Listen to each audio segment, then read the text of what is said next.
Bonjour à tous, je vais vous présenter les influences planétaires pour les signes des Gémeaux, des Sagittaires, des Vierges et des Poissons. Comme les mois précédents, vous pourrez retrouver votre tableau de synthèse spécifique à votre signe et à votre décan, avec l'ensemble des transits du mois ainsi que les interprétations, en cliquant sur le lien en description. Je vais vous parler également de deux journées particulières qui vont concerner certains d'entre vous.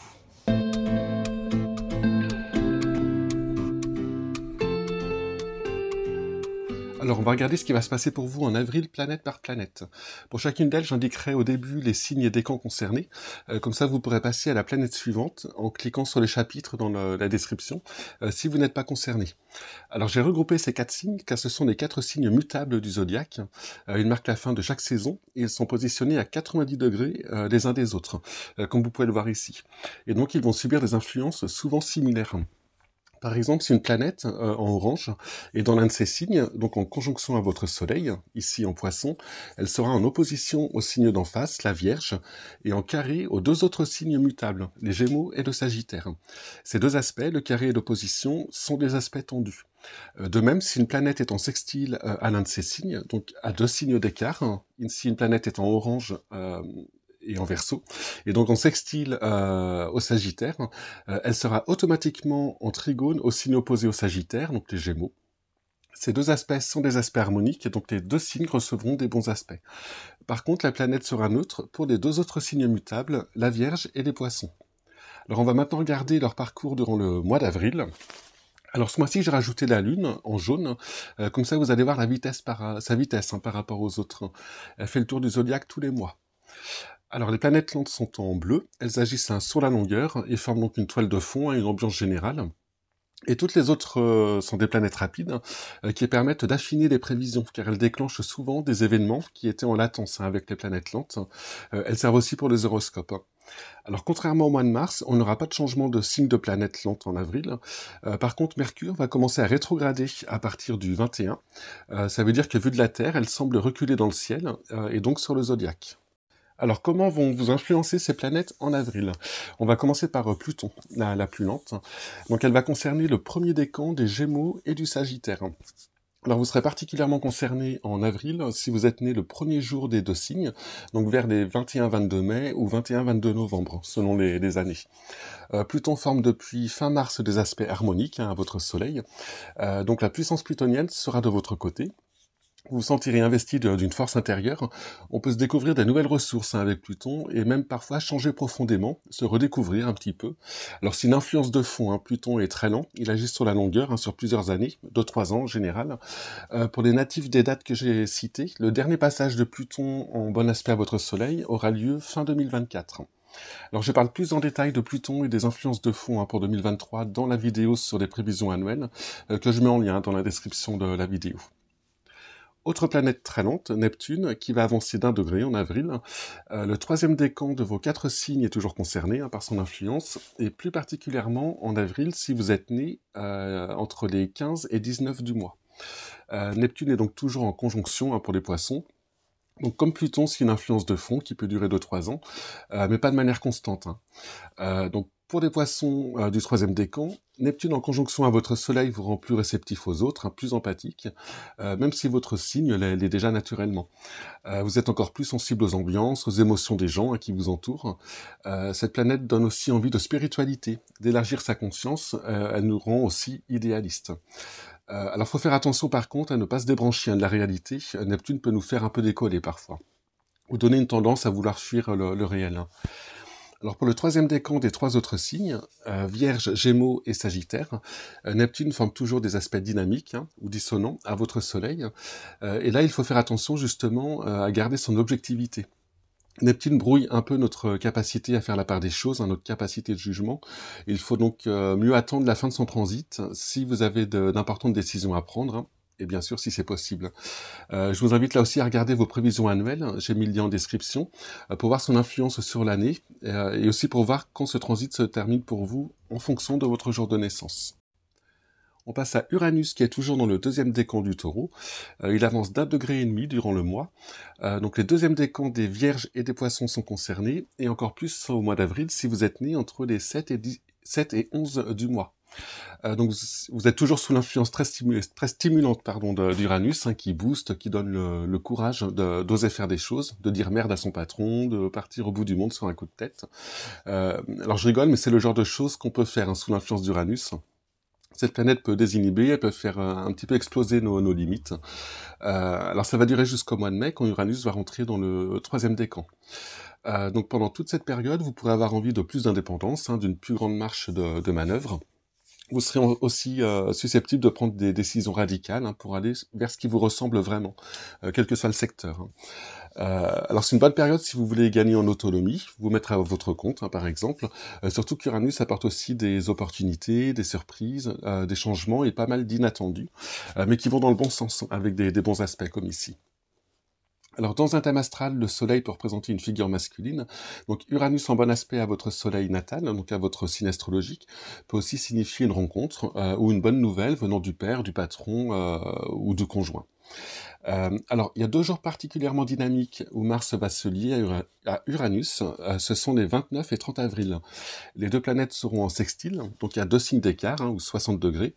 Uranus sera à 18 degrés du Taureau, donc vous serez concerné si vous êtes né entre le 8 et 10 du mois de juillet ou de janvier. C'est-à-dire si le soleil de votre thème astral est situé autour de 18 degrés.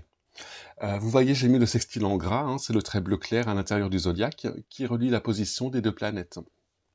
Alors Mars et Uranus sont 2 planètes très actives, hein, qui accélèrent, qui déclenchent des choses. Alors ici, c'est moins fort que si elles étaient ensemble, hein, en conjonction, mais elles vont quand même allier leurs forces.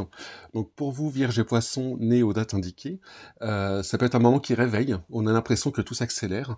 Il peut aussi y avoir de la nervosité, de l'impatience. En tout cas, beaucoup d'énergie et un besoin d'agir, hein, de s'exprimer, de faire bouger les choses. Saturne a changé de signe au mois de mars, il est entré en Poisson, et il va y rester un peu plus de 2 ans. Le premier décan de vos 4 signes est davantage concerné ce mois-ci, mais Saturne comme Jupiter sont des planètes qui donnent la couleur à l'ensemble du signe, hein, où elles se trouvent. Alors pour les Poissons, Saturne sera en conjonction à votre Soleil. Donc là, on est dans une période de réflexion, de doute, de repli. C'est souvent une période de forte croissance, hein, d'évolution, où on mûrit beaucoup, parfois à cause d'événements extérieurs contrariants qui nous demandent de nous poser et de réfléchir sur notre vie. C'est aussi un moment où on peut voir ses responsabilités augmenter. Donc la conjonction de Saturne au Soleil peut être synonyme d'avancement au travail, mais dans une ambiance laborieuse. C'est pas une promotion qui tombe du ciel, hein, comme ça pourrait être le cas avec Jupiter, mais le fruit de beaucoup de travail, quelque chose de mérité. Alors vous serez aussi très lucide, hein, pendant ce transit, lucide sur vous, sur votre vie, sur les autres. Saturne nous demande de regarder les choses en face, hein, sans faux semblant. Pour les 3 autres signes, le premier décan en particulier, des Vierges, Gémeaux et Sagittaires, Saturne sera en carré ou en opposition à votre Soleil. Alors là, c'est un transit qui a priori n'est pas des plus enthousiasmants, mais dont on peut tirer profit pour son évolution personnelle, pour gagner en maturité ou en sagesse. Certes, il peut y avoir une baisse d'énergie, un moral moins solide, on peut avoir l'impression que les choses n'avancent pas, on se sent empêché, contraint, on peut se sentir accablé par le travail aussi, ou par des obligations quotidiennes. En fait, on est confronté à nos limites. Alors c'est un transit qui nous met un peu à l'épreuve, hein, qui nous met face à une réalité qu'on ne veut pas toujours voir. Mais là encore, avec Saturne, c'est évolutif. Il nous permet de nous responsabiliser, de mûrir. On sort de ce transit un peu grandi et plus costaud. Il peut d'ailleurs très bien se vivre, hein, si on accepte une contrariété qui se présente. Et si on la considère comme une occasion de développer notre patience, notre humilité, notre sang-froid et notre force intérieure. Ces transits de Saturne au Soleil, en conjonction, carré ou opposition, reviennent tous les 3 ans et demi, en moyenne, hein, pour tout le monde, hein, pour tous les signes. Ils sont d'ailleurs très importants pour ceux qui ont déjà ce genre d'aspect entre Saturne et le Soleil dans leur thème astral. Ils marquent des étapes de développement et sont des moments où on peut dépasser, voire régler, des conflits internes ou des difficultés liées à ces aspects. Alors, dernière planète lente, la plus rapide d'entre elles, Jupiter, elle va passer de 19 à 26 degrés du Bélier en avril. Donc la toute fin du 2e décan, puis le 3e décan des Gémeaux et des Sagittaires sera concernée en avril. Mais comme Saturne, Jupiter est une planète qui colore l'ensemble du signe, hein, où elle se trouve. Alors Jupiter est une planète qui amplifie, qui facilite, qui met la lumière, qui apporte des solutions. Donc profitez de cette période si vous devez faire avancer des choses, vous rapprocher de certaines personnes, régler certains problèmes.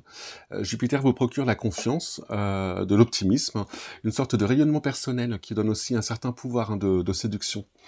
C'est aussi un bon facteur chance. Donc si vous avez quelque chose à faire d'un peu risqué ou dont l'issue est incertaine, c'est le bon moment pour le faire. Jupiter en bon aspect au Soleil peut également indiquer une bonne nouvelle, hein, dans le domaine professionnel, comme une promotion ou une augmentation. Ça peut jouer aussi sur le domaine financier. Jupiter favorise aussi des rencontres, notamment pour les femmes, hein, car le Soleil dans un thème symbolise entre autres la figure masculine. Mais même dans le thème d'un homme, un transit de Jupiter au Soleil peut être synonyme de rencontre amoureuse, mais aussi de bonne entente, hein, si vous êtes en couple. Alors, il y a une date en particulier qui devrait être sympa pour vos deux signes, c'est le 11 avril, où on aura une conjonction Soleil-Jupiter dans le ciel. On voit que les deux planètes sont sur le même degré du zodiaque. Alors vous serez concerné si vous êtes Gémeaux né entre les 10 et 13 juin, ou Sagittaire né entre les 13 et 14 décembre, donc si votre soleil est à 21 ou 22 degrés. Donc là, il peut y avoir une bonne nouvelle, une rencontre marquante et inattendue, la résolution d'un problème qui vous tracassait, ou n'importe quoi qui vous facilite la vie. Alors le pic, l'aspect exact, c'est le 11 avril, mais ça se joue sur 2-3 jours, hein, donc on peut dire que c'est valable entre les 10 et 12 avril. Alors ces 5 planètes agissent sur le long terme, hein, comme un courant de fond, donc pour elles, il faut mieux regarder les prévisions annuelles. Je vais vous parler maintenant des planètes rapides. Donc leur action n'est pas du tout la même, hein. Elle est beaucoup plus fugace, elle agit sur quelques jours. Par contre, elles sont bien utiles pour programmer quelque chose, hein, pour notre vie de tous les jours. Alors je vais vous montrer le tableau de synthèse du premier décan des poissons. Donc vous voyez que par exemple du 3 au 10, vous serez à la fois sous la bonne influence de Mars et de Mercure. Alors en jaune ce sont des conjonctions, donc c'est quand la planète est dans votre signe et dans votre décan.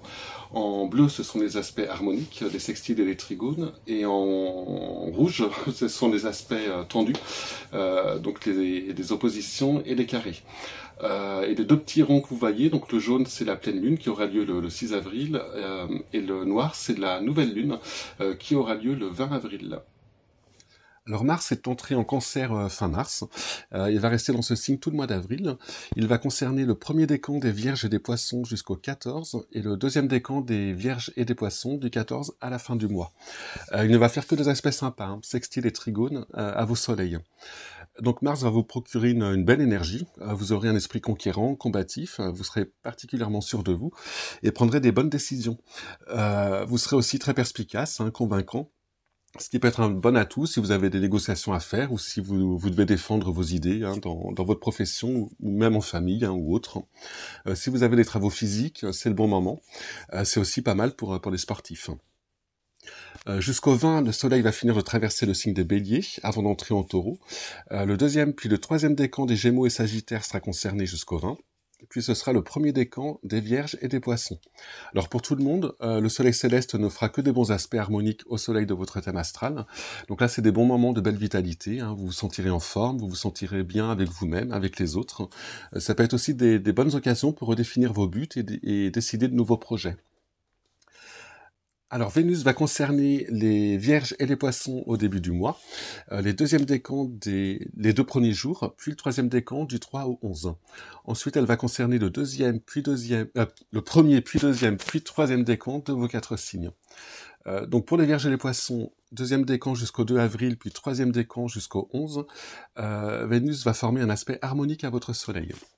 Alors c'est un super transit, hein, sur le plan relationnel, vous ferez bonne impression, votre présence sera recherchée. En fait, c'est un très bon moment pour toute activité de groupe, mais aussi pour voir des amis. Ici aussi, Vénus est une planète qui apaise, hein, qui fait relâcher des tensions. On se sent plus détendu quand Vénus harmonise avec notre Soleil. C'est aussi un très bon transit pour toute forme de création. Ensuite, Vénus va rentrer en Gémeaux, donc les 3 décans de vos 4 signes sera concernés à partir du 12. Je vous laisse regarder les dates, hein, pour vos décans. Alors pour les Gémeaux, la visite de Vénus est toujours bien agréable. Avec Vénus conjoint notre Soleil natal, on a envie de se faire plaisir, de profiter de la vie. On fuit momentanément les problèmes, hein, les contrariétés, et tout ce qui est désagréable, hein, pour voir le bon côté des choses et en profiter. Tout ce qui est du domaine sentimental est favorisé. Vous serez plus affectueux, vous sentirez plus attirant, ce qui sera d'ailleurs ressenti par les autres. D'ailleurs, si vous devez conquérir quelqu'un, bah, c'est le bon moment. C'est aussi un très bon transit pour la créativité, pour les artistes, pour l'inspiration en général. C'est une planète où on se sent plus cool, plus relâché. S'il y avait de la tension dans l'air, c'est un moment où les choses bah, se détendent et s'apaisent. Alors pour les 3 autres signes, Sagittaire, Vierge et Poisson, Vénus ce sera en aspect tendu à votre Soleil. Alors pour vous, un carré ou une opposition de Vénus, c'est pas un mauvais transit en soi, mais il ne pousse pas à l'effort. Vous serez aussi dans une recherche de plaisir, vous fuirez les contraintes, vous aurez plutôt tendance à paresser, à vous laisser vivre. Vous n'aurez pas un esprit combatif, donc vous préférez fuir les conflits s'il y en a. Attention aussi aux excès, notamment liés à la nourriture. Avec Vénus en aspect dynamique, on a plus de mal à se restreindre. On a beaucoup moins de discipline. Il peut aussi y avoir un risque de dépenser, plus que de raison. Alors Mercure va finir de traverser le Bélier, puis rentrer en Taureau le 3 avril. Donc pour les 2 premiers jours du mois, le 3e décan des Gémeaux et Sagittaires sera concerné, puis ce sera le 1er décan des Vierges et Poissons du 3 au 10, et le 2e décan des Vierges et Poissons du 11 à la fin du mois. Jusqu'au 11 avril, Mercure sera direct, et ensuite il va commencer à rétrograder. Alors pendant tout ce temps, il ne va faire que des aspects harmoniques à vos signes. Alors jusqu'au 21, c'est une bonne période pour les apprentissages, vous passez des examens si vous êtes étudiant. Il y aura beaucoup de curiosité et vous aurez des idées particulièrement claires. Ce sont aussi des journées placées sous le signe de la communication. Vous aurez envie d'échanger, de voir du monde pour bavarder, et les messages passeront facilement. Il est possible que votre téléphone n'arrête pas de sonner ou que vous receviez plus de courriers ou de mails que d'habitude. Mercure donne aussi envie de bouger, donc il est possible que vous déplaciez plus qu'à l'ordinaire pendant ce transit. C'est aussi des bonnes périodes pour tout ce qui est gestion, organisation, mais aussi négociation ou transactions commerciales. Alors, à partir du 21 avril, Mercure va commencer à rétrograder. Ça va durer jusqu'au 15 mai, donc pour tout le monde, pour tous les signes. Durant cette période, il peut causer des retards en tout genre, administratifs, les transports, des courriers, ça peut faire des bugs informatiques, des difficultés dans la communication d'une manière générale. Donc c'est pas trop le moment pour signer ou envoyer des papiers importants ou faire des démarches administratives. Alors pour les Vierges et Poissons du 2e décan, cette rétrogradation va se faire alors que Mercure sera en bon aspect à votre Soleil. Donc ça peut indiquer le moment de se poser, de se recentrer, de faire une introspection. Vous serez moins enclin à communiquer, à échanger des idées. Vous aurez sans doute moins envie de voir du monde ou de bouger, mais vous pourrez tirer profit de cette période. Si vous en profitez pour faire le point, pour entrer dans une phase de préparation de quoi que ce soit, qui pourra être partagé plus tard avec les autres, quand Mercure repartira dans le bon sens à la mi-mai. Alors pendant que Mercure est rétrograde, et pour tout le monde, faut accepter le fait que durant 3 semaines, tout ce qui implique l'échange d'informations, le partage des idées, les déplacements, sera peut-être plus difficile. Et alors il ne faut pas forcer les choses, si on sent une incompréhension ou un blocage. Il faut mieux attendre la mi-mai, si c'est possible, pour faire avancer les choses. Alors je vous rappelle que vous pouvez consulter votre vue d'ensemble du mois d'avril, spécifique à votre signe et à votre décan, par le lien en description de cette vidéo. Vous y retrouverez tous les aspects de toutes les planètes, avec les dates et les interprétations. Donc voilà pour les prévisions de vos 4 signes, je vous souhaite un très bon mois d'avril, et je vous dis à très bientôt.